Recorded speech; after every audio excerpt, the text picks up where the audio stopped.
નમસ્કાર, હું અદાણી વિદ્યા મંદિર ભદ્રેશ્વરમાં અભ્યાસ કરું છું. વર્ષમાં 2 દિવસ એવા હોય છે જ્યાં રાત અને દિવસની લંબાઈમાં મહત્તમ ફેરફાર જોવા મળે છે. પહેલો દિવસ હોય છે 21 જૂન, જ્યારે દિવસ સૌથી લાંબો અને રાત સૌથી ટૂંકી હોય છે, અને બીજો દિવસ હોય છે 21 ડિસેમ્બર, જ્યારે રાત સૌથી લાંબી અને દિવસ સૌથી ટૂંકો હોય છે, જે આજ છે. ખગોળશાસ્ત્ર મુજબ વર્ષના કેટલાક દિવસ ખાસ વિશેષતા ધરાવે છે. આવી વિશેષતા ધરાવતો દિવસ આજનો છે. 21 ડિસેમ્બર એટલે આજનો દિવસ શિશિર ઋતુના આરંભ સાથે વર્ષની સૌથી લાંબી રાત 13 કલાક અને 20 મિનિટ રહેશે.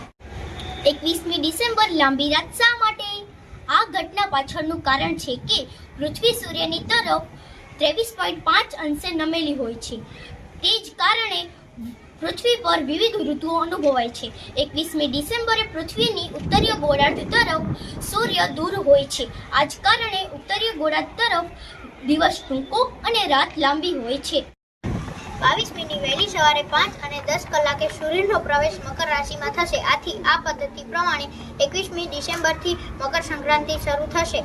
સૂર્યની ઉત્તર ગોળાર્ધ તરફ જવાની આ પ્રક્રિયાને ઉત્તરાયણ કહે છે.